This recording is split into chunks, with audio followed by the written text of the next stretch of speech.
Yes. who could rent the machine from Brewster Right, or from wherever you rent one of these right, things, right. who doesn't really need to know anybody. Just, hey, buddy, set the Yep. thing 12 inches below the surface and Weed go whacker, around. right. Right? I Right. mean, it'd be like asking your lawn mowing guy, I want Yes. somebody to trim my macrophytes. Right. No. My You biomass. have to pay a lot more For if he macrophytes. knows what macrophytes Okay. are. Right. So we need to work at a man-in-the-street word to replace that. You say lily pads, oh, I get it. Yes, pond weeds. Well, what if I just send Joe out there with a weed water if we? Right. No, I mean, How but about, no, I mean, you can leave it there, but yeah, if you find the right person, you talk to them Sure, of course. and you say, you can, I mean, honoring Doug's request to have somebody in town. Say, sure, have it be somebody in town. They rent the machine Yes. from wherever. Taylor rental. Well, Who not- knows? Yeah, I don't know where you're renting. nasty things. note. Not Taylor They Rental. did, yeah, that And, damn, stupid buoy server lets Well, I have to say, this machine does two functions. out the good It cuts, Well, you're not the only one. it picks it up The and problem loads is, it. in a lot of That cases, doesn't they necessarily don't have let to me be know. one. And You in some could have cases, someone something says, I haven't heard that anything from you in a while, and I say, the have stuff you doesn't looked sync in your right away? spam Well, junk that's thing? my point. And actually, with some of If this stuff the floats, officers which I and think board it does, members, then there could be I don't another go way with to my corral it. stuff. I used to, long ago. Yeah. Was there something you were looking for feedback on, or you just got an But objection that only letter makes that sense if reminded there's you also another that we were machine. not getting- I just got, That To load just- it. that well, I does sent out cut. the short-term rental cheap. policy. Okay. Yes, So I- right. Right, I mean, the combination So of. you should find that in sending your- people out there in No, no, no, waders. no. Hopefully filters it out. that was- Somebody will think of Server it. level's Somebody will gone, think of that, you and get it because again. the Okay. depth is so shallow, But you added me that to may the- be the solution. I did. Who I knows? There's a great story Okay, good. Any about past a messages contractor will in not, Maine Okay, because, yeah, when I was was at the the NBL, low bidder by full-time, far it was a different for sort of putting situation where you pipe could go under a every river. couple days, and I'd find interesting. You know the bits, but answer? Yeah, a lot of No, places, under the- once no, it's I gone, don't. it's gone. Yeah, And unfortunately. he said, oh, we gotta take the bid. In I said, Debbie's "I get it. case, I don't know how he's gonna afford the You know, barges she's and given me a hard everything, time it's so several cheap." times, and I said, have you checked, and then He this waited for happened the river again. to freeze over. And I said, I He had reminded you people again lay about a out the month pipe, ago. connect it Yes. up, And she said, oh and my then he God, waited yeah, for I it to just melt. Well, blew it on my that. She boy. said, yeah, it's all still there. No barges. And I just Well, reminded two other people Falmouth had a today similar about thing. it. We I had do a Then there were huge four in barge your like in folder East from Falmouth time to time, but which stood on large legs and, the Right. old-fashioned type of tank. Well, sometimes stuff will be there for 2 And it days had or become totally something. rusted out and could no longer be used and had to be brought down. So we got all these, Now, I what's was a happened commissioner of with, public works at the time. We got all these bids for how to bring with down our this server, metal. the neighborhood tower. server, And then there was one Because, that was like, like one in your and quarter Christine's what all case, the I've others got were. 2 people So we asked per him, household. and In he some said, cases, well, I've got you 3, just make a nick in the 4 legs. and because you that's what attach they a want. Cable to the And top of it, so, and you and pull, the GoDaddy thing and that's how will it came. only I allow saw a guy who distribution, was a real artist. have a with a distribution front-end list to have loader. 100 items in it. Oh, really? So now I have They 2 take them into distribution our lists. garage. But now, I mean, this guy, Yeah. and also, he went around won't let me send 4 something to corners more than 100 and put his recipients at a bucket time. pants right in the middle. So I have to do everything Pushed twice. it in about 2 feet. Now I have to do Yes, separate And distribution lists and then a separate It mailing wasn't and until you try to get the keep, last one. make whole sure, thing I have enough Yes. trouble making sure I've got everything there the first time. And what I do is I send it to myself. so there's send it to often a myself. better idea. And I if look you to see turn how it people looks loose. when it comes out, because so often He's it's here. really Back, clear. okay, good. But So we were working on anyway, that thing. Kit Olmsted. You know who that is? yeah, it's Kit. the short-term rental policy, and I know a bunch of people got it already, because, I got a bunch of feedback. I can't tell you the It name. went out late yesterday He afternoon. claims he's negotiating. Okay, so I leave for Florida in the morning, Yes. see Andrew for a week. That's the right For a direction. very cheap way. to Yeah, avoid except turbulence. the weather, I mean, Oh, all afternoon, there's been all these tornado watches and Right, warnings down got there, more right? power. Well, headed. I hope. I hope But it's then we true. leave very early I hope tomorrow the morning people before are it gets taking bad it here. serious. Where in Florida are you flying to? St. Because I well, to think Tampa I know what Airport, the he map lives in is. St. Petersburg. The appointed hour and Mr. Zweig both having arrived. We will call the meeting this Thursday, December 20th, meeting of the Water Quality Management Committee to order. First item on the agenda is a report by Amy Lowell, the town wastewater superintendent, on the West Falmouth Treatment Plant groundwater monitoring update. Amy? Hi, thank you for inviting me here. As introduced, I'm Amy Lowell, the town's wastewater superintendent. And I saw this more broadly as an update on the data from, all the data related to our wastewater treatment facility, which includes the plant itself, the monitoring wells, West Falmouth Harbor, and Crocker Pond, all of which we are required to monitor in our groundwater discharge permit. So I was going to start with the effluent from our main plant. Total nitrogen is the main constituent that everybody pays attention to, and the effluent from our main plant. The plant actually began operating on the site in West Falmouth in the 80s, but we don't have true total nitrogen data from the plant until until about 1994, because people didn't use to sample for TKN, the organic fraction of the nitrogen. So I just started reporting. This graph just shows the data after the town started monitoring for true total nitrogen. So you can see what I've summarized at the top here is that for the first from 1994 to 2005, and you can figure for the 10 years before that, the average effluent concentration, total nitrogen concentration, was about 23 milligrams per liter. And then here, here we go. Here, where the significant drop occurred was the upgrades in 2005, and for the period from 2005 to about here, midpoint of 2016, the average effluent concentration was 4.7 milligrams per liter. So there were some ups and downs in that period from 2006 to 2016, but obviously a significant improvement from the previous plant. Then again in mid-2016, in here was when we completed the most recent upgrades at the wastewater plant. And in that period, in the last 2.5 years, the average effluent concentration has been 2.7 milligrams per liter of total nitrogen from the plant. Eric, do you want to save questions to the end? Or? Up to you, Amy. Questions now, questions at the end? Sure, I can take a question now. Sure. Just from a curiosity point of view, what explained the ups that you saw along the way? There have been a number of issues that varied over time. They've most often occurred in the winter when this is a biological wastewater treatment system, and so the bacteria that do the nitrification step, in particular, converting ammonia to nitrate, are less flexible in the winter. So if we have a problem in the winter, it takes them a long time to recover. So we've had mechanical issues that have taken a while to recover from, for example, that caused those problems. I can't say we would never have one again. Certainly, I imagine one will occur again, but the performance over the last 2.5 years has been more consistent. I think that the main improvements we made that have helped with consistency were adding a system for adjusting the pH, increasing the pH and alkalinity in the system. Those same bacteria that do that nitrification work are most stable and do their best work at a higher pH. So we have an alkalinity and pH adjustment system. We also added sludge storage, increased our sludge storage capacity, so we have a better control over and better separation between our sludge management and our sequencing batch reactors.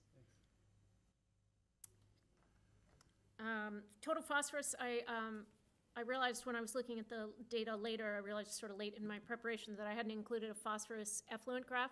So I'm just summarizing here. Our groundwater discharge permit for the wastewater plant does not have a phosphorus limit. It requires us to monitor total phosphorus and orthophosphate in our effluent and in our monitoring wells quarterly. And we are supposed to look at phosphorus in Crocker Pond, as I'll talk about later. But we don't have a limit for phosphorus. So phosphorus is not a removal, phosphorus removal is not a removal goal of our wastewater plant.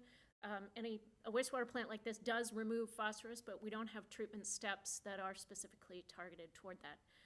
So we began monitoring effluent phosphorus from the plant, total and orthophosphate, in 2011. And from 2011 to present, the average effluent concentration of total phosphorus was 2.5 milligrams per liter. The maximum was 9.1, and the minimum was 0.3, which is about the detection limit. I guess I would ask Matt's question about the applying it to phosphorus. How come what causes the variation? So I think I believe, this is not something I have studied in detail, but it does seem to be seasonal, that it fluctuates seasonally, what we see in our influent. Phosphorus comes, there's phosphorus in fecal matter, but there's also phosphorus in laundry detergents and a lot of the cleaning products that are used. So, but we do see a lot more of it we see more of it in the influent in the summer. So I think there's a real fluctuation in what comes to the plant. Anything else on that? Just to point out that this is the effluent after treatment, but prior to discharge. So it's not. Right, and I'll talk a little bit. It's not in the groundwater. This is just at the end of the pipe. Right, and that'll become a little more clear as we look at the data. The monitoring well data, we are required in our groundwater permit to monitor 17 groundwater monitoring wells, which is a lot. Many plants have only 3. You have a up gradient and a couple of down gradient. We have 17. We actually are required to go to all of them monthly and just look at monitor specific conductance and pH and level. But the data that everybody cares about and looks at is the nitrogen phosphorus data.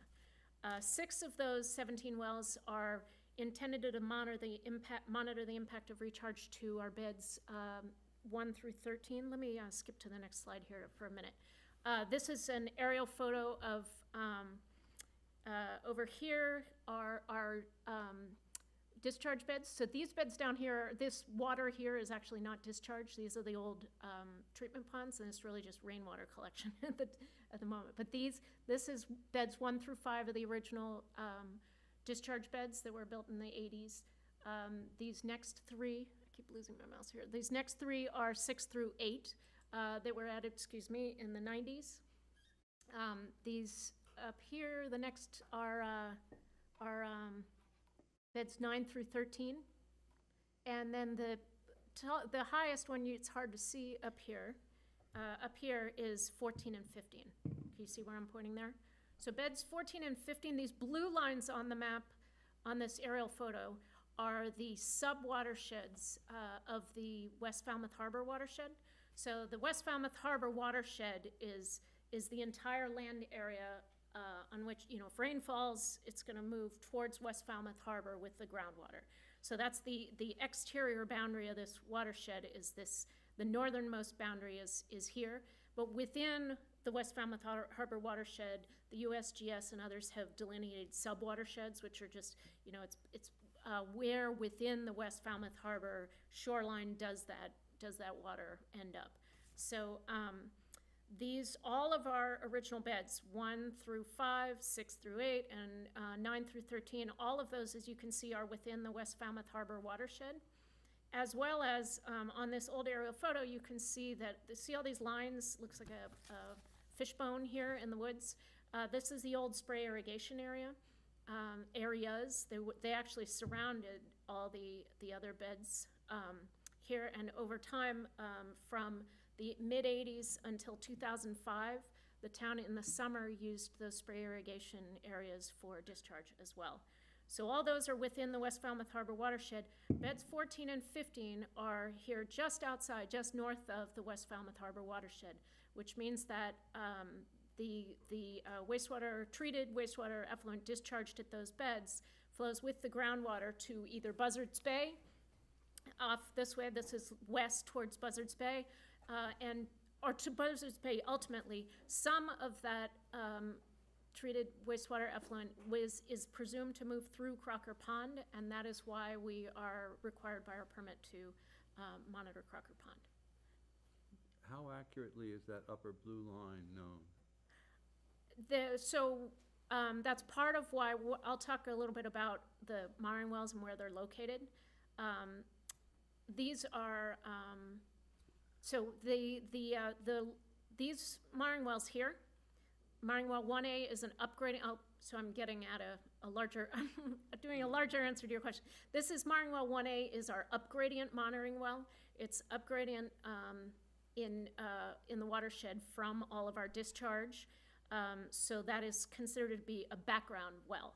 These wells, 2A, P4, 10, 13, and 19, are all down gradient of some portion of our historic and current wastewater discharge to either the spray irrigation or beds 1 through 13.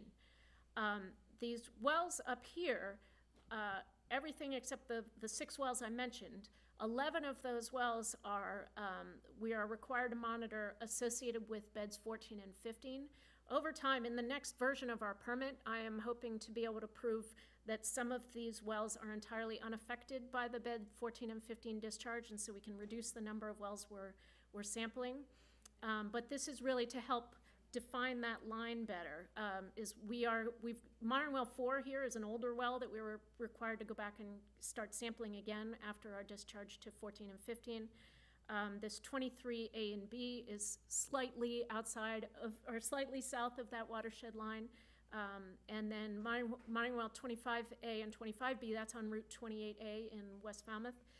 You can see that that is smack dab on the line there. And it's, again, to try to help confirm whether, how the groundwater flow path proceeds from recharge beds 14 and 15. So this is the nitrate concentration in monitoring wells associated with recharge beds 1 through 13, which is, as I said when we were looking at the aerial, it's a way of, those are the wells that are within the West Falmouth Harbor watershed down gradient of our spray irrigation and all our beds 1 through 13. So this is a lot of colors and a lot of lines moving around, but if you can focus in on 2005, end of 2005 is when we began discharging from the upgraded plant.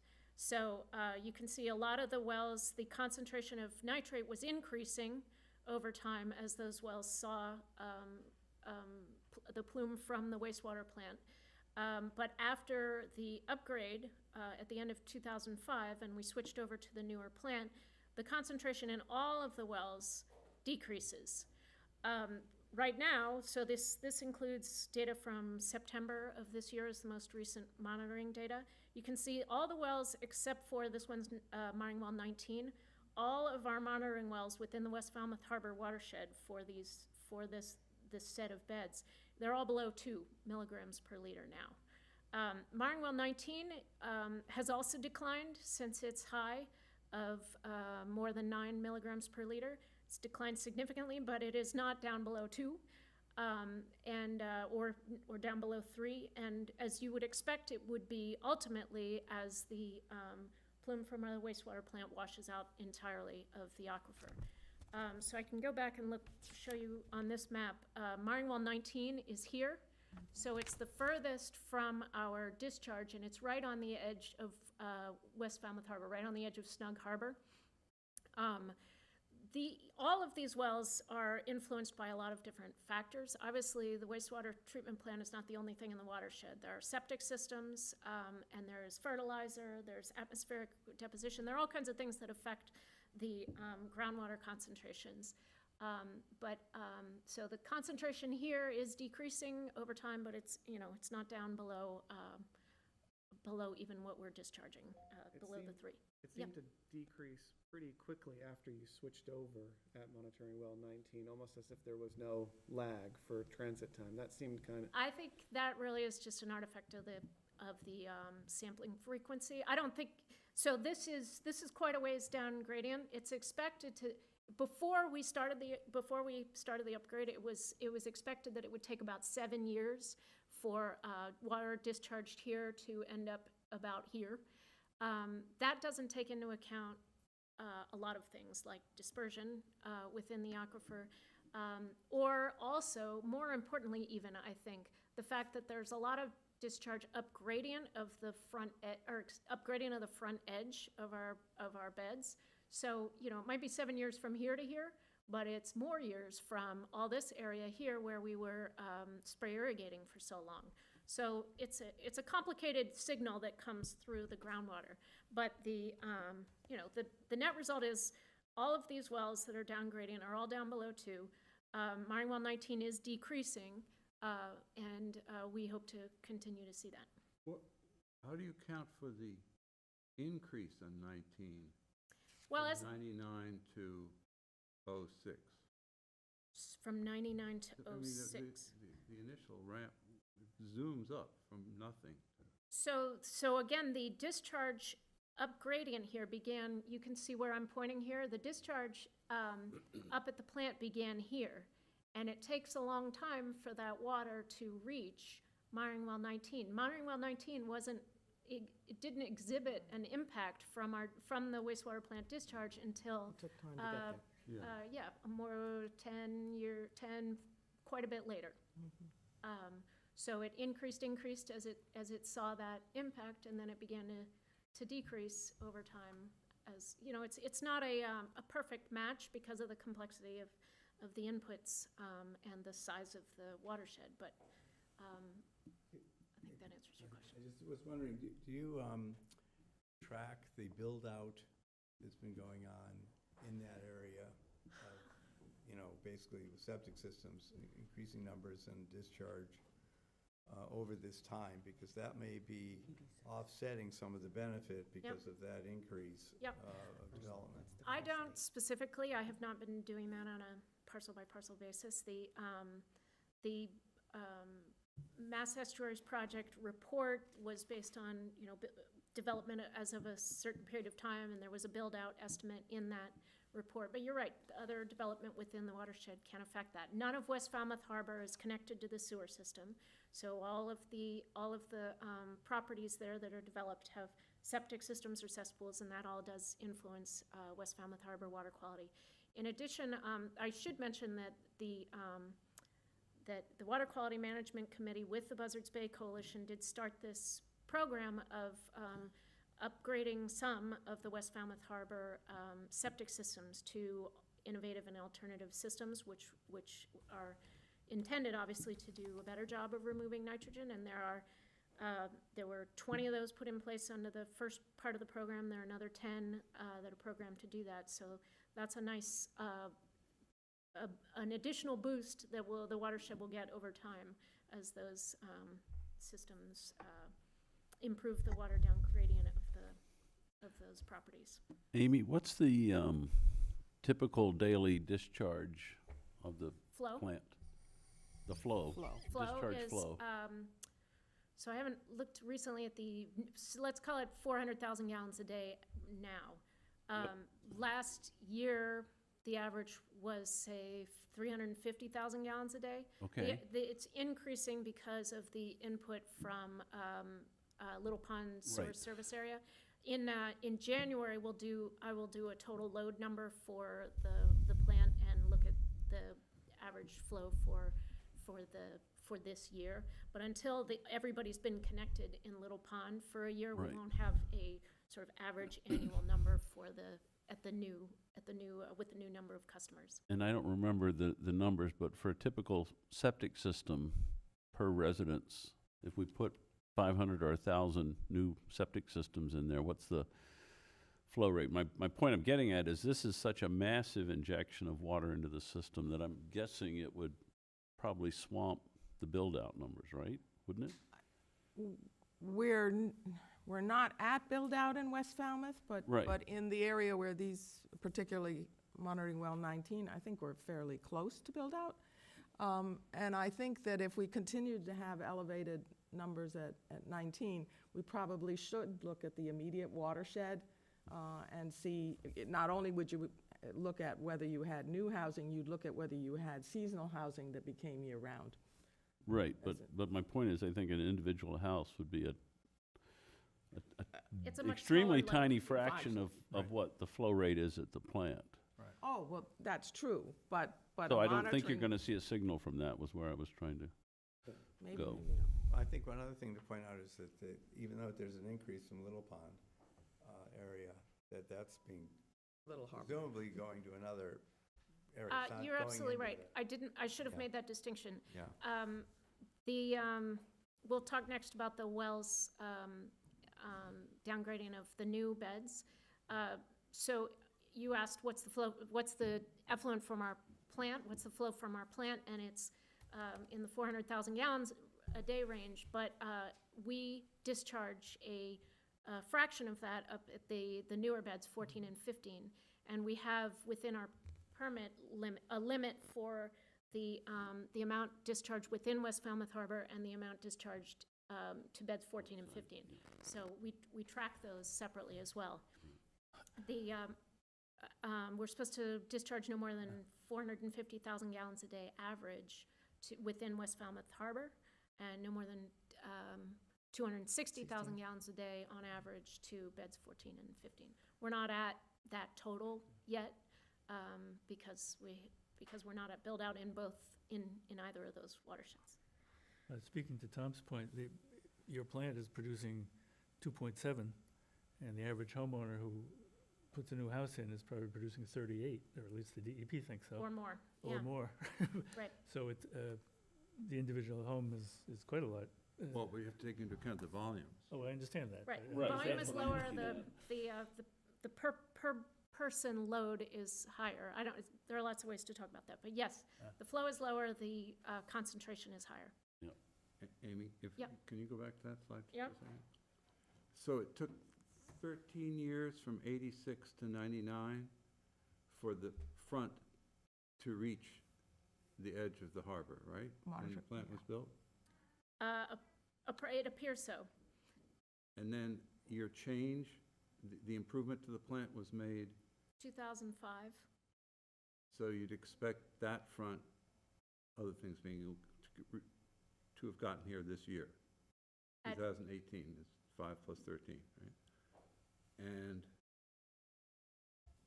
maybe it did, but you Yeah, you have to wait and see. it looks Yeah. good, but we're gonna need to keep monitoring. I think it looks good. I don't want to make conclusive judgments based on what we have here, but I would say it's a very positive trend. Okay, so these are the 11 wells that are in the vicinity of the two newest beds, 14 and 15. The scale of this graph is the same as the previous graph. The max number is 13 milligrams per liter, and I made the scale the same to show, so we can see comparable concentrations, or compare the concentrations in the two graphs. As you can see that obviously the beds 14 and 15 and the wells in their vicinity have not seen the 23 milligrams per liter plus concentrations that the original plant was discharging. These have only seen discharge that averages less than 3 milligrams per liter. So consequently, it does look like the concentrations of nitrate in those wells, in many of those wells, has increased, from less than 1 or non-detect to, in some cases, 1.5, close to 2, or in many cases, it hasn't changed at all because we believe they're outside of the plume. But obviously, you see all these concentrations are low. Some of them have been influenced, I believe, somewhat by the effluent from the plant.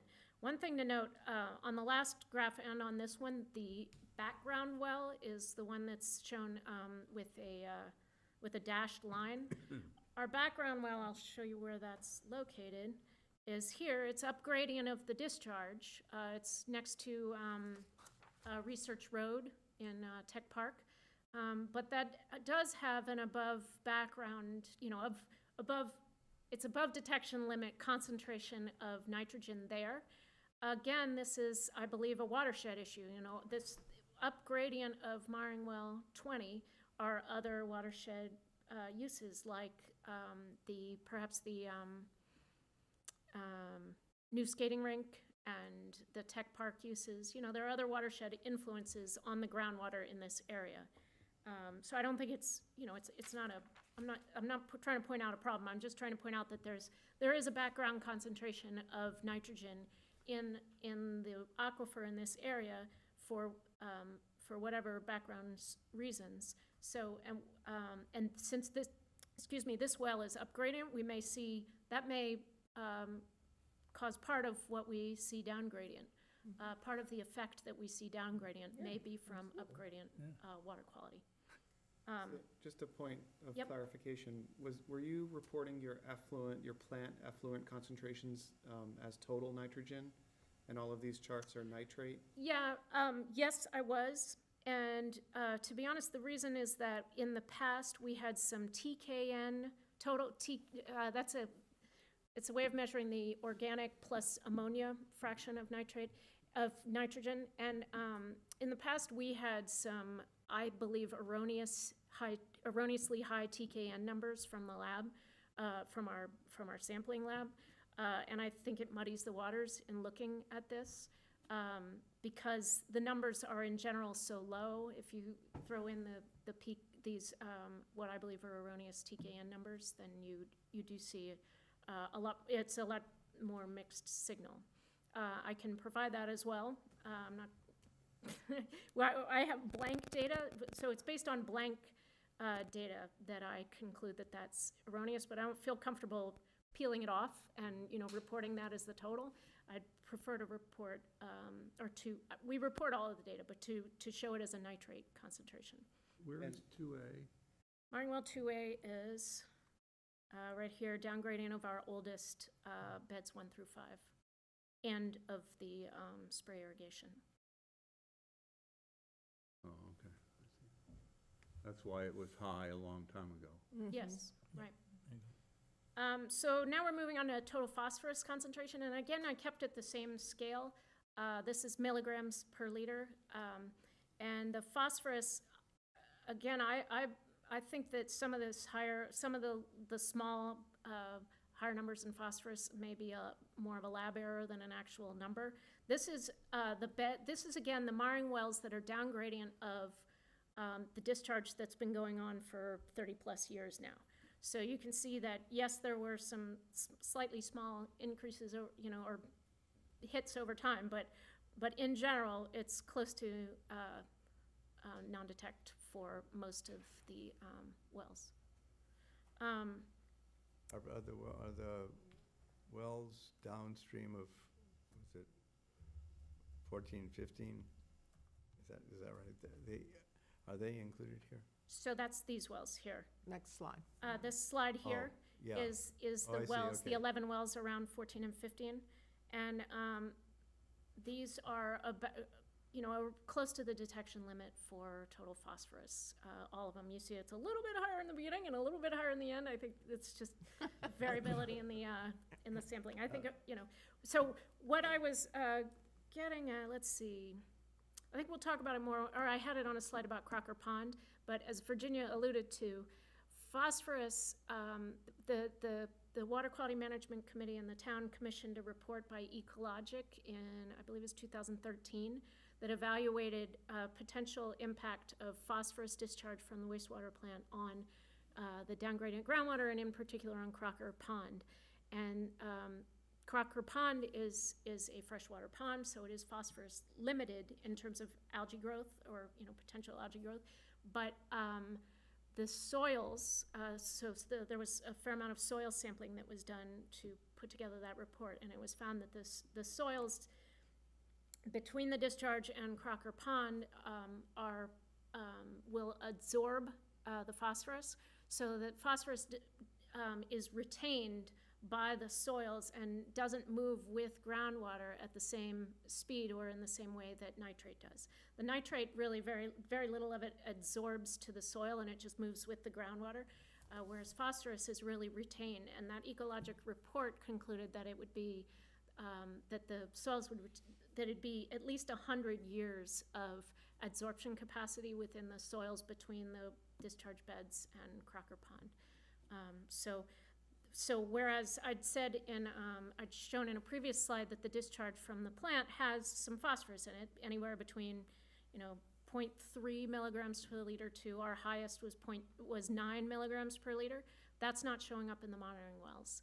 And that is because, I believe, because of the absorption that occurs right within the soil when that water hits the soil. This monitoring will be continuous for Oh, yeah. foreseeable. We're required, so I hope to reduce the number of monitoring wells because I think we'll be able to show that there's no impact, no influence from some of these locations or at some of these locations. But within the wells that have any question of impact or have a question of impact, there will be an ongoing monitoring I would program. suggest that for the upstream of Crocker Pond that you keep a rigorous monitoring, because there was some question raised about the ecologics assessment of the soil's capacity to adsorb phosphorus based Sure. on the calcium, iron, and aluminum in the soil, so. Yep. And it that's may take why time, we're yeah. required to do this. There is a lot of concern about Crocker Pond, and so the town's groundwater discharge permit does require a great deal of monitoring of nitrogen, but also of phosphorus. And so far, what we're seeing is that the phosphorus, what phosphorus is that is discharged from the plant is not moving with the groundwater. West Falmouth water quality. Our, as I'd said, recharge beds 1 through 13 are in the West Falmouth Harbor watershed. We are required under our groundwater discharge permit to monitor at, quote, the Sentinel location, which is a spot in West Falmouth Harbor at which the state set our target of improving water quality from what it's been over time to 0.35 milligrams per liter.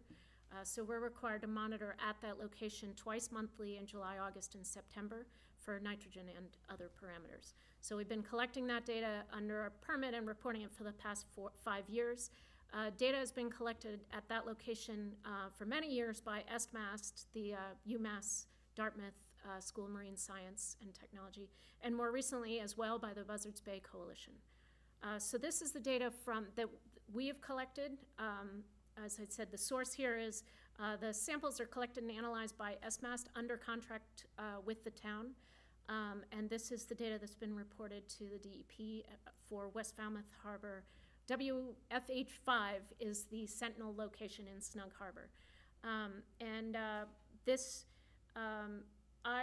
showing you this because it's our data. It shows, it appears to show a downward trend over the last 4 years. But obviously with some lows in the fifth year, going back 5 years, it's not a clear trend. So I talked to the Buzzards Bay Coalition, and I gave them our data and asked them if our current data matches their current data, and what's the long-term picture. And they very kindly forwarded this lovely graph that shows the long-term monitoring that they've been doing. So they started doing their own sampling in 1992, and the red line is the target concentration at this location. Just to be clear, I made a couple of notes here. Buzzards Bay Coalition calls West Falmouth Harbor 5, West Falmouth Harbor 11.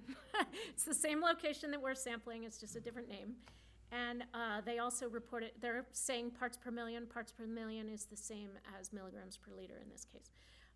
So the total size of this bar is the total nitrogen concentration, and they are breaking it down into total organic and dissolved inorganic. But in either case, you can see that the number has increased with a high in 2010 and appears to have be decreasing generally since then. This black dashed line is a moving average. They did not give me they didn't report here their most recent data because they hadn't finished the the quality assurance, quality checking on it, but like ours, their 2018 data is just slightly lower than the 2017 data that's shown here. So, it's equivalent to what you're seeing here. So this excuse me, again appears to be a trend in the right direction. Particularly if you look at the moving average, it was climbing for a while and it appears to be declining, and we'll continue to monitor. Again, by the time the water gets to West Falmouth Harbor, it's taken a long time for it to get there, and it's influenced by septic systems and by the many years of discharge and land use within the watershed. Amy, it's a minor point, but Yep. how can they have a 5-year running average up through this year? No, that's the previous year. That's That's the actually previous year. 2017. Yep, 2018 is blank. Yeah, Oh, 2018. it's blank, but even then, how could they have a 5-year running Last average 5 through years. last year? Last 5 years. You can't, it You had to have can't. stopped 2 years It ago. has to stop 2.5 years ago. You can't, if you don't have 5 years of data, you can't have a 5-year running average. So, I mean, you might ask them, Well, it because that's depends gonna, on your I think, definition. change your interpretation of think this. You said Well, it earlier. Look at the first point there. I think you are thinking of the 5-year moving average being calculated in a different way. Yeah, you can't start early, and they don't. And you can't, Yeah, you take the last 5 for years. 2017, the 5-year running average would be 15, 16, 17, 18, and 19. Unless you that- choose to define it as 12, Yeah, I think 13, it's a 14. And it'd be a 15, trailing, 17. you could have a trailing or a leading 5-year average if you were trying to Right. forecast. but- Trailing then. There we go. This is So a I'm just trailing. saying, we gotta be careful how we interpret that nice little flat tail in the end, It because says it's that may trailing. be an artifact of however they It's manipulate. looking at the previous 5 years' data. So it's saying, as of 2017, the average of 2017 and the previous 5 So it's years a of data. trailing 5-year average. It's Yes. a trailing. Yeah. Okay. So it's just sort of a way of looking at the trend. It's Right, it's but not- they should say that clearly. Oh, I know it's a way of looking at the trend, but yeah, they I'm should just- yeah, spell it out. That's why I said So it's a it sounds minor like you- point, but it's a little confusing. okay. Nah. And, They and got we're, some- they we're have some being very checked knowledgeable on by people. scientists. Yeah, we, Okay, trailing average. Crocker Pond, how are we doing here? Yes. Crocker Pond baseline monitoring. So, again, recharge beds 14 and 15 are believed to be located at least partly in the watershed to Crocker Pond. Crocker Pond is phosphorus limited, not nitrogen limited, because it's freshwater, not saltwater. Adsorption, well, I already said a couple of this. Adsorption to aquifer soils significantly retards the phosphorus travel. And the ecologic memorandum that was issued in 2013 estimated that as more than 100 years. So again, our groundwater discharge permit requires monitoring of nitrogen and phosphorus in Crocker Pond at 2 depths in July, August, and September. Also requires other things like oxygen and pH and stuff at other elevations. But again, I'm going to focus on nitrogen and phosphorus. And so it's been required for the last 3 years, so I have baseline data here from the past 3 summers. So this, again, the blue lines are the total nitrogen at 0.5 meters of depth, so it's a surface sample.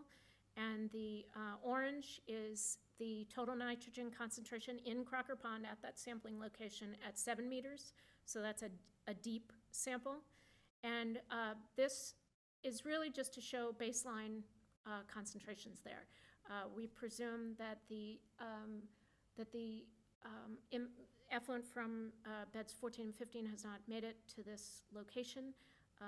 And so what we're looking at is variability over the past 3 years based on the land use around Crocker Pond. And this is the total phosphorus baseline data for Crocker Pond. Again, on the same scale as for nitrogen.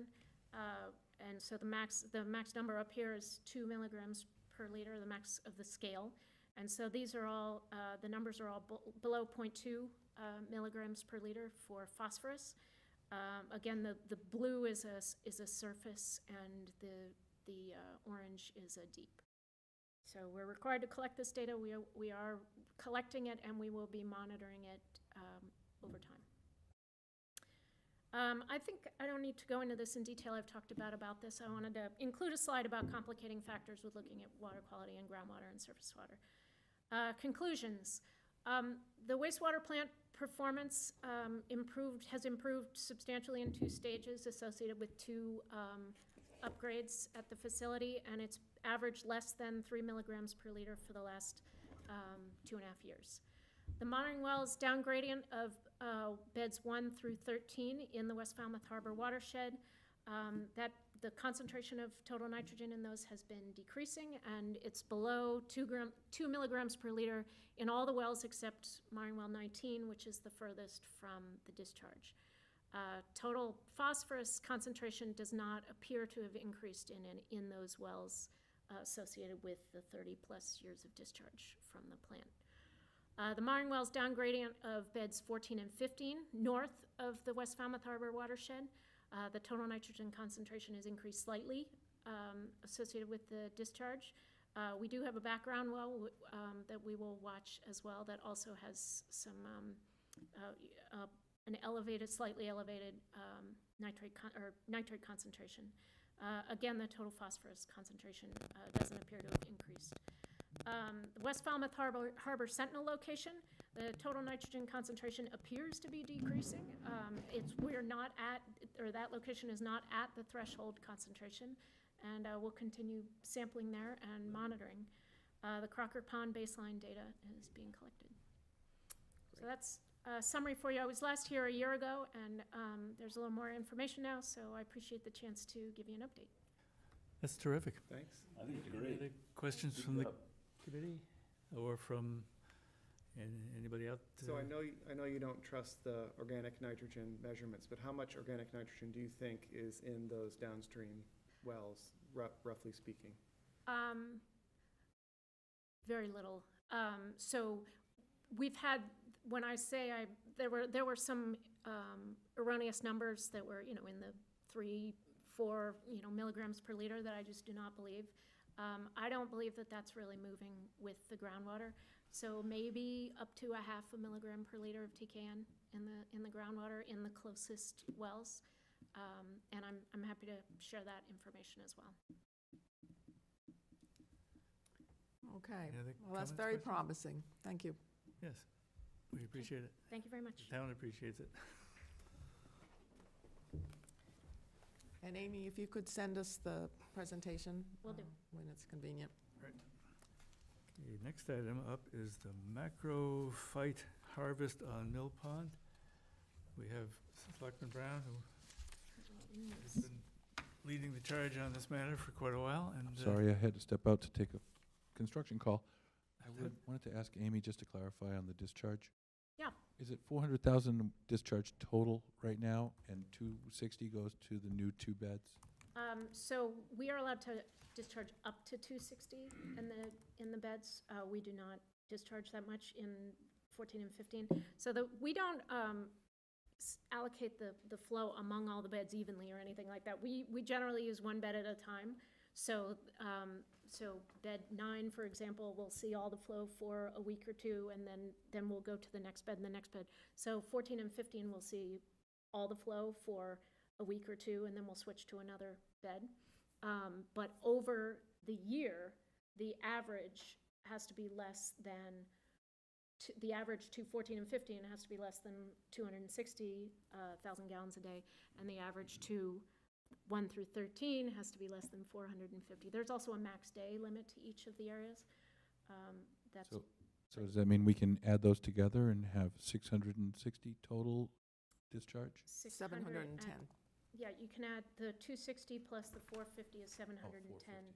So that's the average annual total that's allowed under our discharge permit. But it has to be divided that way. Thank you.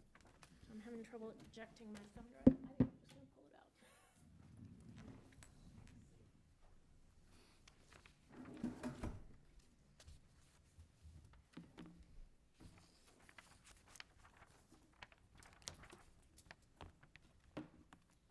okay, everyone on the committee has a copy of this handout, but the general public will too.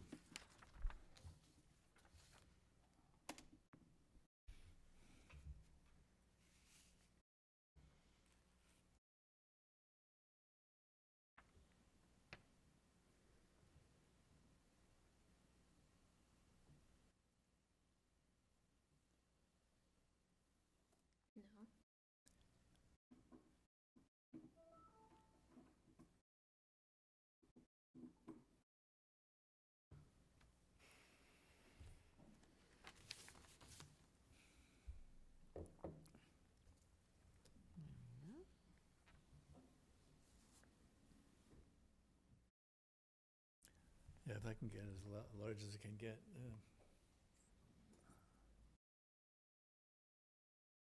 Beautiful.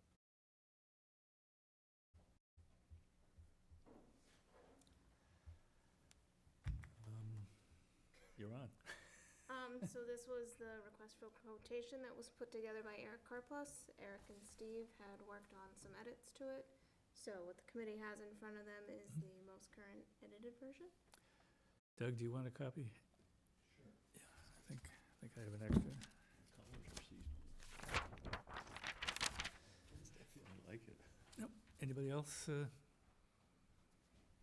like a copy? Do we have, I some of us might have some I spares. can share mine with you. Okay. You wanna see that? Yeah, Oh, okay. here, I'll share with Steve. I'll give you more latitude. Okay. So this was basically the request for proposal for putting out the Brewster weed whacker. And the site visit for it. Now, this took into account the comments that were made at the last meeting about the pros and the cons of a public partnership versus a private contractor, and a number of different points that were made by people. I think the intent is to provide it both to the town of Brewster and to possibly private. Yes, I think there's gonna Contractors. be a slightly different version for the private contractors. Right. So this is the intent for the Brewster. Yeah. A couple of the changes that were made here was the town would do the permitting and not the private or Brewster. Also, the town would find a place for the harvested material to be taken to. Yes. That wouldn't be their responsibility either. Right. Other than that, it pretty much tracks what we saw last week. We just wanted everyone to, What about any damage from accessing the pond? Would that be the? That's in number 5, I Oh. think. Yeah. Added down to the Actually, one slight correction, it was No. my intent in working with Eric Kay that this was for the private contractor. I mean, I'm assuming it'll be cleaned up by the town of Falmouth's contracting authority, wherever that is, in DPW or somewhere, but the intent was not to scare away some local contractor, as Doug suggested he wanted to have. So I'm picturing that this is not brain science. This is like mowing the lawn on the water. And so I'm trying to attract some guy and not scare him away with words like macrophytes. Because if you say that to the guy mowing your lawn, you pay more.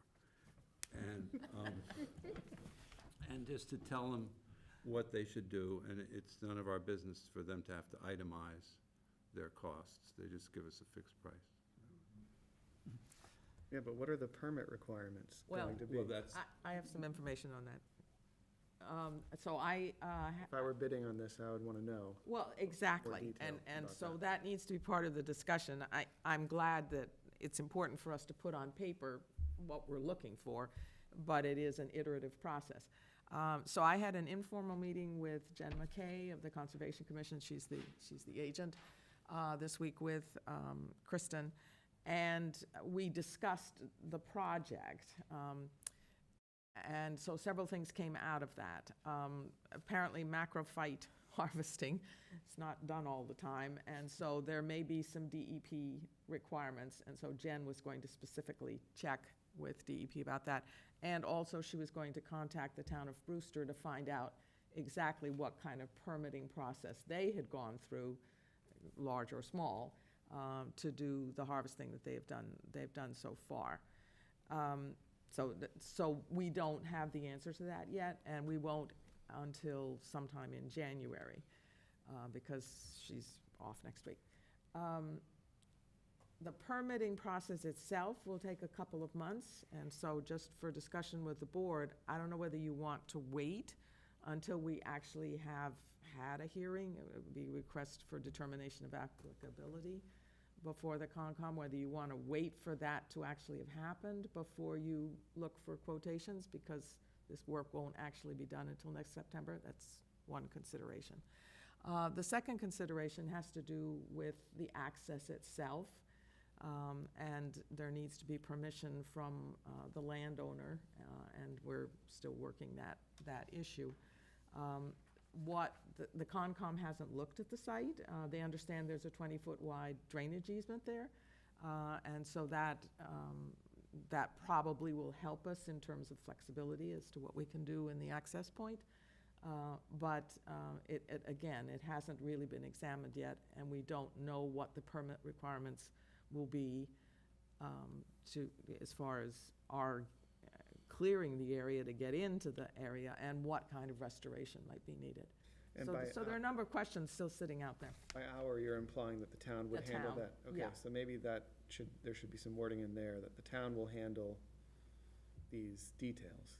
Or else you're not There's gonna a get a bid. there's a fundamental question that has to be decided here, and that is, do you wait until the town spells out what the requirements are gonna be, and then you issue this request for I quotations? think you have to. Or are you going to just sort of fish now with just a general statement that the town will be doing the permitting, and we just don't know what those requirements might be?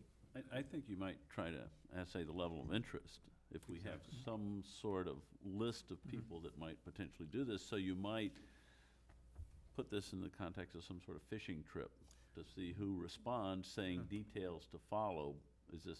Yeah, I think building on what everybody just said, in the first phase, you find out all these details, and you look for potential people. Yep. Then you rewrite this with the details, and then you ask for the quotes. Yep. You can't expect a quote with this as it is. No. It's too But it's gonna general. take a while to find the right person. Right. So we're really looking for a request for an expression of interest, essentially. Yeah, so not a quotation at this point, Yeah. but a Not a firm expression. I think we need creative ideas as to how to look for the person. I mean, I don't think you can Google macrophyte harvesters on Cape Cod and get one. I bet you can. You can do it, but, Well, we're Take out the gonna Cape Cod try. part and you'll find it. and, I would suggest that we run this process by Jennifer Petit, the Yes. Chief Procurement Absolutely. Officer of the town, just to Yep. get her feedback on Absolutely. what's, Yeah, there's no point in Right. doing it wrong. actually, the way to do it is you find the manufacturer of the machine. You ask them who their distributor is, and you ask them who their customers are.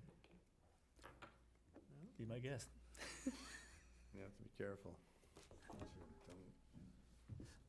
All right, well, Okay. we get some direction here. So that's the status at this point, and obviously, more information to come.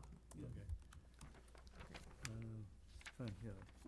Okay, third piece here is a budget earmark that Dylan Fernandez put in the state budget when they were preparing the state budget back in May.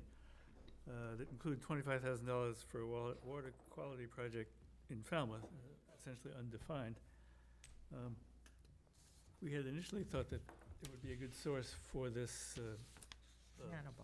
nanobubble project, but then, as we found that other towns already doing the nanobubble project, and our own people were saying they really wanted to do a bench test before they got into anything deeper. So for those reasons, the nanobubble idea kind of popped. So the sort of the other thought that we've had for a while is to try to get an IA or two or three going someplace besides West Falmouth. And Oyster Pond seemed to be a place where there was some neighborhood interest. There are people who've done it before, and we could offer them the same kind of deal the folks in West Falmouth were being offered. I talked to George Heupfelder, who has his own contract with, I guess it's EPA or somebody, to install IAs, and he said he'd be happy to take this on with this funding and you know, do what we've done in West Falmouth, in Oyster Pond. So we wanted to fly that by the committee and see that you thought it was a good idea. It's not Article 17 money, it's state money that's in the budget. It has to be expended before the end of the fiscal year. The town is aware of it. They're happy to do whatever we recommend, I think. We'll find out, but yes, Steve. Well, I was talking to John about this earlier today, and it's pretty clear that the purpose of an IA demo project is to show how the installations work.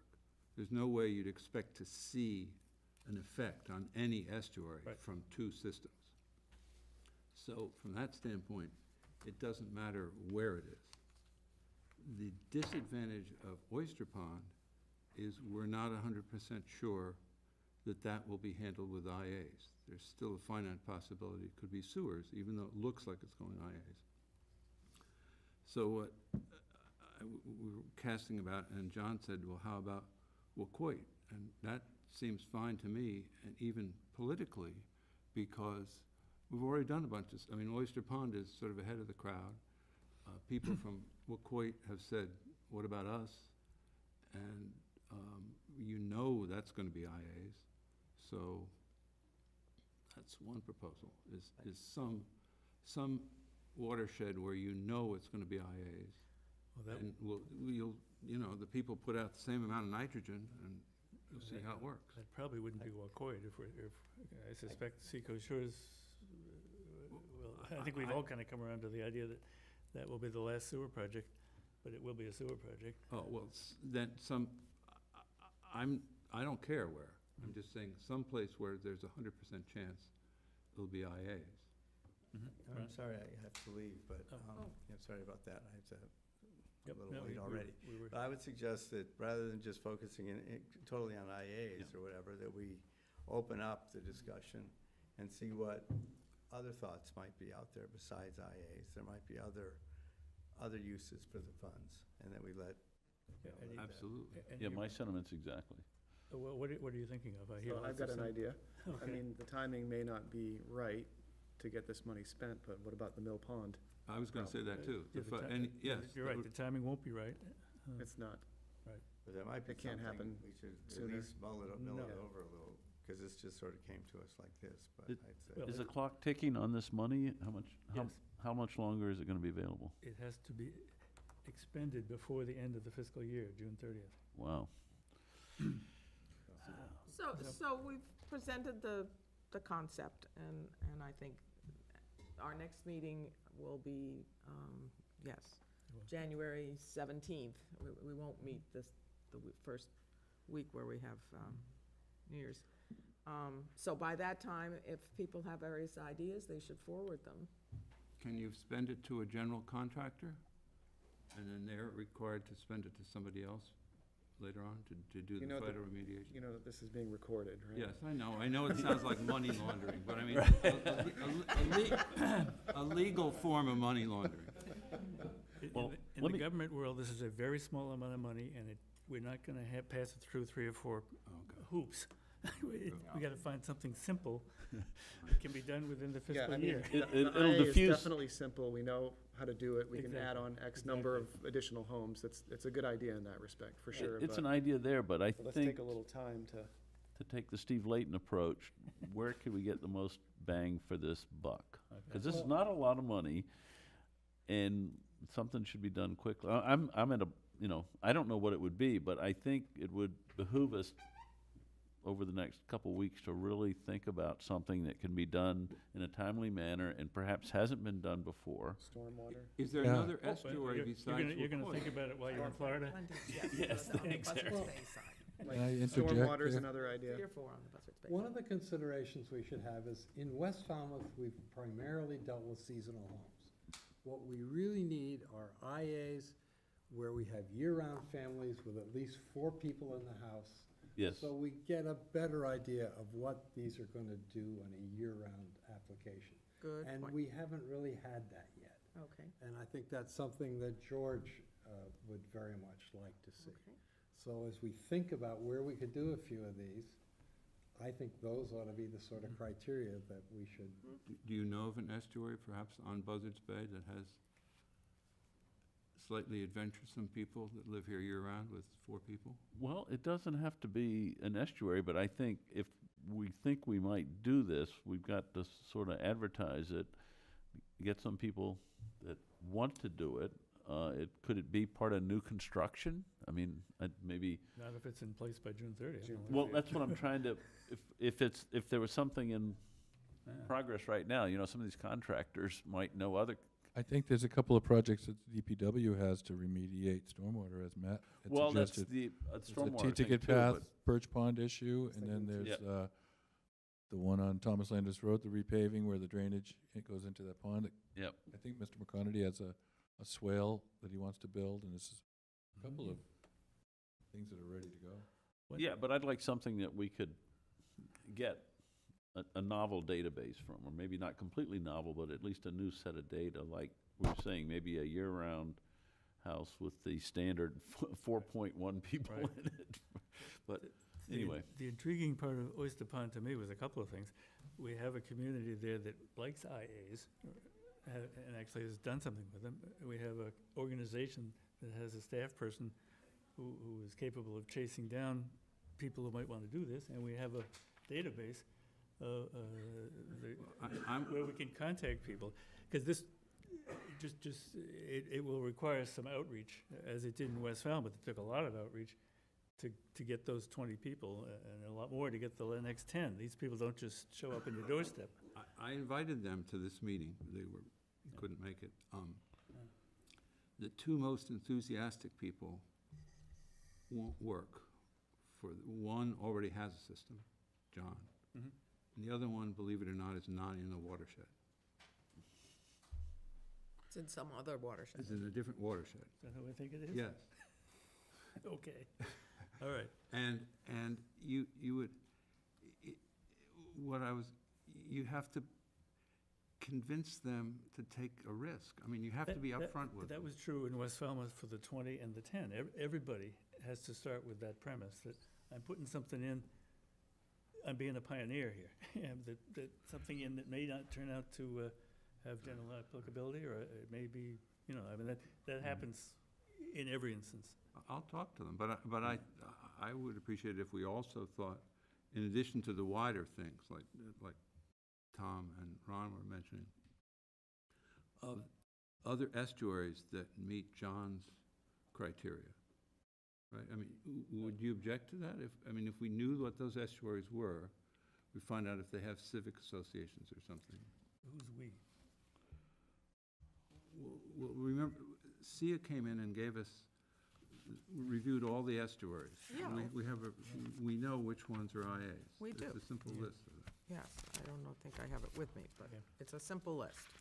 There are 9 of them, and most of them are on the Buzzards Bay side.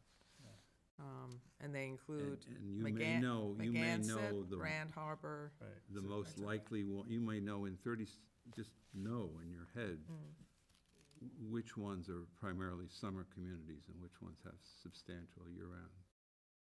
Yeah, Well, okay. and they all have both. So we know that, and then what? I'd be willing to call some of them if I don't know how you find civic associations. Maybe the selectmen know that. You would think for campaigning purposes. I can see the problem. So Lots of ideas. how but can we they're not get easy. info on the cost of some shovel-ready stormwater projects? For example, the T-ticket path one. All right. And Peter McConerty actually has commented to me on plans that he has Mhm. for remediation in 2 Mhm. places, Mhm. T-Ticket Path and Thomas Landers Road. The trouble with stormwater is we have no knowledge of how much nitrogen remediation takes place ever. Well, there's some data accumulating. One of the papers that was, when I do the staff yeah. report, I can mention that. But they've got some boxes that are designed Mhm. to reduce the nitrogen. Is it- And is it just nitrogen, or is it water quality broadly Well, defined? it's Because about there's a- nitrogen. That's Falmouth's problem that Yeah. the Sure. money was intended to address. I Okay. think. I just Yeah. think in terms of, getting back to this bang for the buck thing, if we could find present construction and put it in from scratch instead of going back and Mhm. modifying an existing system. Mhm. I mean, I don't know the economics of, digging up Yeah. and disturbing someone's I get it. already landscaped lot and returning it to the status I get quo you. Mhm. versus if there was a house already under construction and they were gonna have to put in a system anyway. I would think Right. we could make it pretty attractive to maybe even 2 households. Okay. A 12,000 bonus. Well, I will advertise it to OPET as soon as Wendy gets back. Yeah. We could also arrange perhaps to have it in the enterprise. Well, okay, yeah, I mean, we're talking about You've got six, $5,000 here. and No, but I you've mean, got that six- doesn't cost You've got us 6 anything. months, and this I is get you. not a lot of There's time. lots of things we could do. Why don't we all send emails to You. me? Thank you. I'm not going anywhere. All right, send me emails with these thoughts, and we will bring it back in January for a conclusion.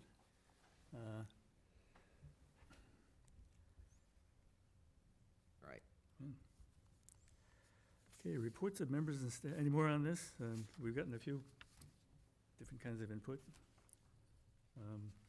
Reports of members and staff? I emailed people this morning with Thank the, you.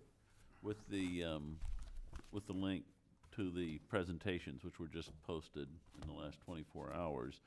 And I'm not sure how much or what to report from there. I haven't dug through in detail because I didn't get to go to all of the reports anyway, but they are available. And perhaps if people just skimmed through and looked at the titles, from what I could tell, I pulled up a few and looked at them, and they're very complete.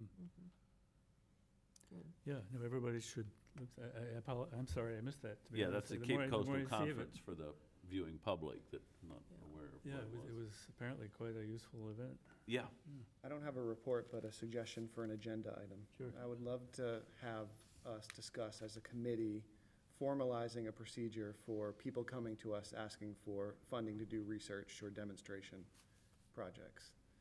I feel like it's been a little bit too ad hoc over the 3 years that I've been here. And it would be, I think, a good idea to just put some simple boundaries Okay, and expectations on that. could you do up a sort of a proposal or a summary of what those might be?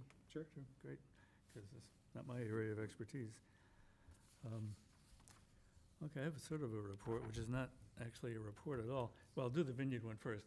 John and I went over to the vineyard just to catch up with them, and they're doing a PRB.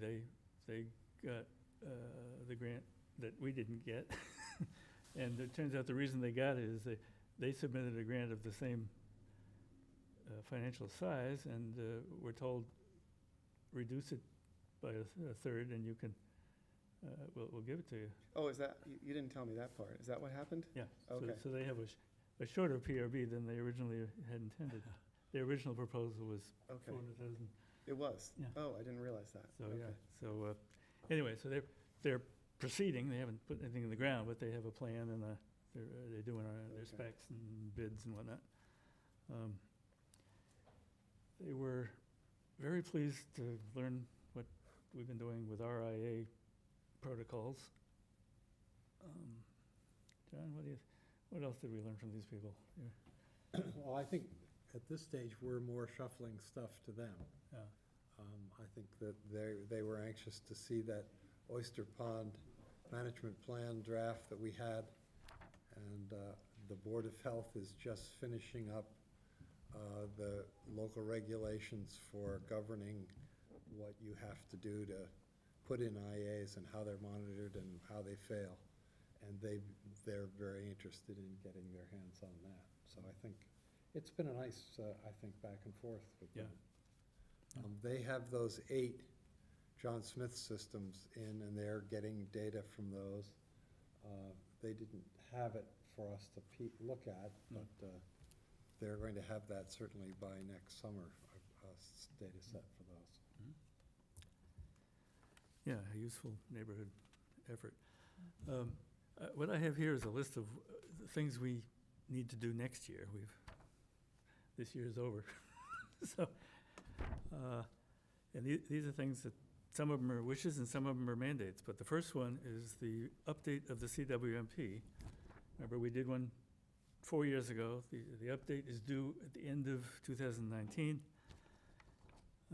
The one we did back then was fairly simple. It said we're gonna sewer Little Pond on the Heights, and we're gonna do our demonstration projects around all the other watersheds, and 5 years from now, we're gonna come back and tell you what we wanna do with the next watersheds. So in this CWMP will be a recommendation for a new discharge site, because as we all know, the one the town has now is reaching its capacity. A recommendation for some additional sewering in the Great Pond watershed, depending on how much money is available and how much it costs to do it. An outline of at least plans for Green Pond, Bourne's Pond, without both of them we're contemplating without sewering, and Wacoit Bay, which should include at least some concept plan for Seacoast Shores. And the timeline for all that. I mean, we know the timeline is basically driven by the finances. We have 2014 and 2030. But all of those are gonna be elements of this plan. The plan is about this thick when it's done, and every section of it comes through this committee for comment, and then it goes to the selectmen. There'll be hearings both here and probably with the selectmen. But all that has to happen in a time frame so that the final product is ready by the end of 2019. So that's a project.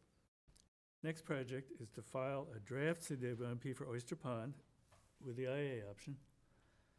As Virginia reminds me, to get a watershed permit, we have to wait till 2020 because There's a process. We use shorthand when we just say comprehensive wastewater management plan. But it actually starts with a filing with Massachusetts EPA, MEPA, which is an environmental notification form. And then that begins to identify stakeholders. Then you file a draft CWMP, and it's reviewed by all the state agencies that would in any way be impacted by the project you're talking about. They file comments, and we have to file responses, we being, of course, through the engineers.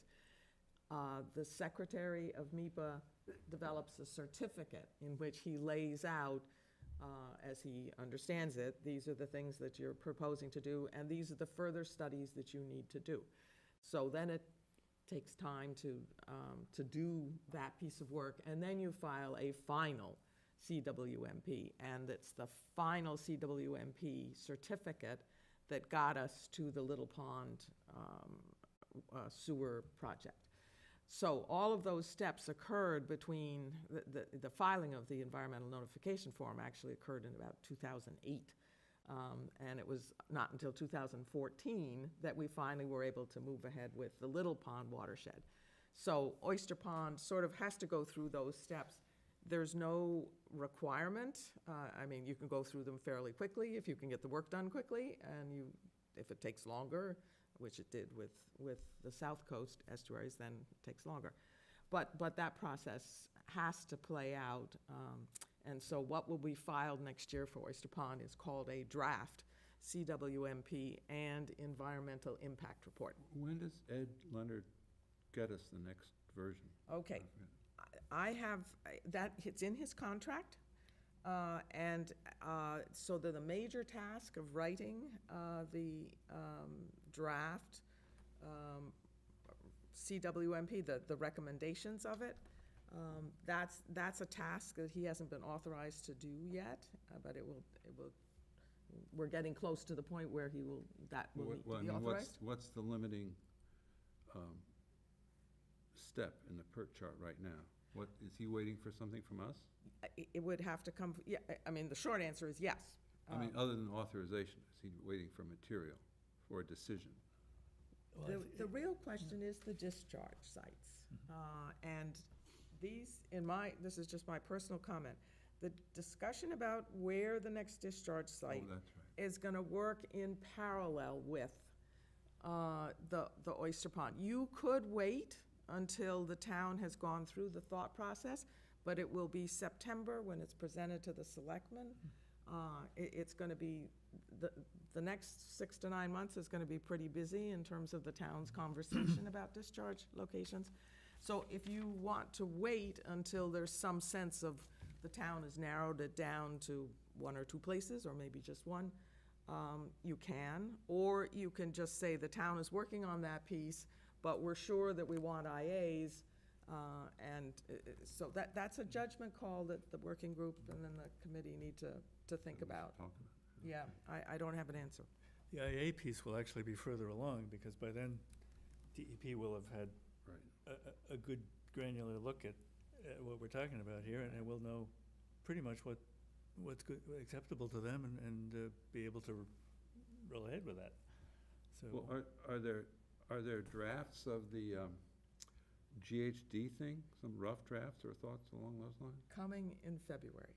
In Okay. February, Very good. we're going to begin, that they've been working on the engineering piece, and I think February, we haven't picked a date yet, but I think I think February is about the right time that GHD should start to present Yeah. the technical Because information. I think the longer the whole committee has to see that, Mm, to put input, mhm. then you get more out of Right. all the money you're putting into our time. Right. And It's worth every penny. as opposed to waiting till the last minute Right. and giving us each a phone book, and we have all-night meetings doing stupid Right. grammar It'll be checks. section by section and No, it's small- not, small phone no, book. I'm having fun. I mean, Yes. it's not the all-night meeting part. Yeah. That's actually good because Right. Virginia brings food, but, Right. but, the fact that we're just acting as copy editors at that point, as opposed to actually thinking on a higher level. You'll be pleased but not surprised to know that some of these sections, particularly about the demonstration projects, were written by Sia before she left. And so they're the only parts that have been prepared and. So we could far. be looking at those then. Very close, Yeah. very close. Kristen and I are working on assembling, that they come with appendices and figures and so on, and so the complete package is not there, but we think we can assemble the elements. Yeah, a lot of work has been going on that doesn't require 7 people. Okay, it's just the later it is, the more you turn us into copy editors. We get it. The Good. earlier it is, the more you treat us like people who are actually thinking. So my apologies to any copy editors in the audience. All right, so, there's that one. The other two tasks that, or at least goals that that I've got on my to-do list here.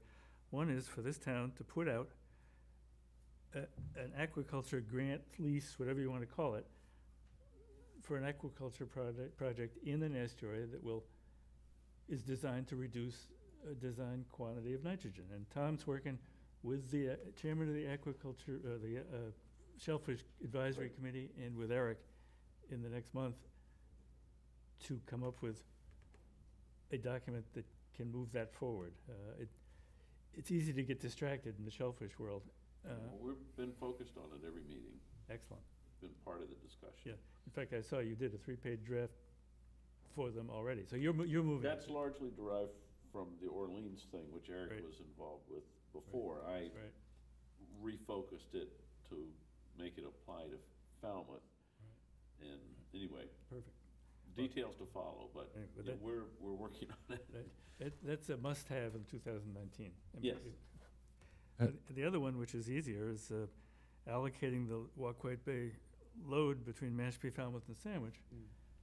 We met with Ray Jacket and the Selectman Brown and a couple of others back in June, I think it was, to get that process rolling, and it hasn't rolled much. We're supposed to get back to them to let them, they asked us if we would consider a planning effort to support their mission in Walkway Bay so that they can include us in part of their submission of a permit request. Ray Jack cautioned us against the permit request at this stage because permit requests come with time limits and commitments, and our planning is going west to east, and to jump ahead all the way to the extreme east was out of sync for us. But what I was hoping your folks could do was come up with some kind of an aquaculture plan to complement theirs, at least as a part of, partnering with them, because that's what the majority of their plan is. It sounds bureaucratic, but until we know what % of the load is Falmouth's, it's hard for us to get too far ahead of the game. And that's a piece that we talked about should have started in June, and hasn't yet. So, well, again, it's on my list of things that have to happen to get these things moving. We just start and say 50% because we don't have a number. Well, we could get a number. I mean, they got a number for Papaneset. There's no reason we shouldn't have a number, but like I say, it's December, and we started talking about it in June. So were they going to get back to us with that? thought we were gonna see what we could do We were, politically, and then, well, GHD is the contractor for Falmouth and for Mashpee, so it was pretty clear GHD would be the one to do the work. They had just done it for Papaneset Bay, so they knew what to do. The question of who's gonna pay for it and why hasn't it started is the question I would be happy to have you ask. so I'll send an email to Andy and ask him if there's any progress. And, yeah, good. Anything else we should be taking up? That's my wish list for 2020, or 19, whatever the year's gonna be. So, 19? we're going to begin to schedule meetings with GHD in our February timeframe. Yes, Yeah. yes, and I am thinking, and I haven't discussed this yet with GHD other than saying February presentations. But I'm thinking that it might be a longer meeting and it would be focused just on the engineering information that they've developed. So instead of starting at 3:30, we might start at 2 or something like that. And there are two engineers, one's a woman, Anastasia is her name, Rudenko, and the second one is Jeff Gregg, whom you may know from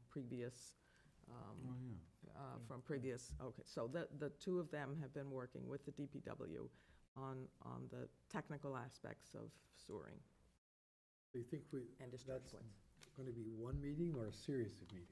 My guess is it will be more than one, and we'll work to structure the information. Yeah, everything kind of depends on the other, in the sense that if you pick a discharge site, they vary in cost, and they vary in capacity, and they vary in neighborhood issues. But until you've picked one and defined the cost, you can't really move on to the second question, which is how much sewering can you afford to do? Because we have this $60 million cap. So the two kind of, one depends on, you have to decide the first one before you can get very far on the second one. So they'll have a lot to talk about when they get here. Meeting dates in January? I'm proposing, we have 5 Thursdays in January. I'm proposing the 3rd and 5th Thursdays, which would be the 17th and the 31st. 31st. Is that good with everybody? I will not be here on the 31st. You will I may not be either. On the 31st. Another I'm scheduled vacation? for surgery on the 30th, and Oh, I okay. may not be very useful the next day. Okay, Um, understand. Probably not. I just don't know right now. Okay. And Steve, you said you're not And here. You're, okay. We will keep that in mind. Okay. Should we hold the date, though, just in I the think rest you of us? should hold the date. You could have a really fast meeting because Tom and I wouldn't be here. And then we would do, Who would edit the minutes? and then we would do, for February, which would be the immediate following week, we would do the 1st and 3rd Thursdays in February. Yeah. Well, given that it's GHD might be coming in That might work. the first one, that might work fine. I think that, Because we wouldn't have exactly. any other agenda items except them on that meeting. Exactly. Okay. So now you're thinking February dates would, First and 3rd in February. 1st and 3rd Thursdays. Thursdays. And we're thinking about a 3:30 start time for the time being In January. in January. But February would be earlier. February is 2:30, all right. Okay. Any other reports of members and staff? Okay, we have the minutes. Everybody has received a copy of the minutes. Any additions or corrections to the minutes? minor. Okay. Yeah, the second sentence in the item 2, value of improving water quality in Mill Pond to town of Falmouth is twofold. Ah, yep. That's right, it's present interest to us. Yep. And when you go to the last paragraph in that section, I would take the first 2 sentences and turn them into one. I think it reads a lot better. So it would just say, for renting the harvester and an operator and securing quotes for an Oh, yeah. site. Yep. Excellent. And then the last sentence in the first paragraph in item 4, it's not just oxygen that's released at depth. Typically, it's just an air mix. So I would just strike oxygen and substitute air. Next. And the test area was 10 square feet, in other words, about a meter on a side. I Yes, can't remember the scale. that's Okay, right. Good.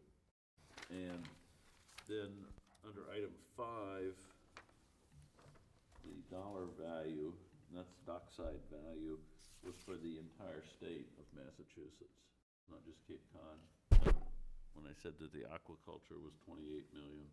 Okay, revenues of, And the wild harvest there is shallow water near shore. It doesn't include the sea scallops that are landed in New Bedford. oh, sure. Or the deep sea clams, the sea clams and stuff. So I would just say, call it just put near shore in front of wild harvest. Surpass the near shore wild harvest. But it is statewide, not just Cape Cod. Beautiful. Now I'm done, All right. I Well, think. why don't you move the minutes be accepted with those amendments, and we'll roll.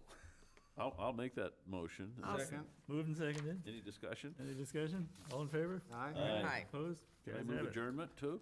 Hey, Yes. hey, watch I it. know, Matt, I'm on a roll though. It's music to my ears, though, so I'll second it.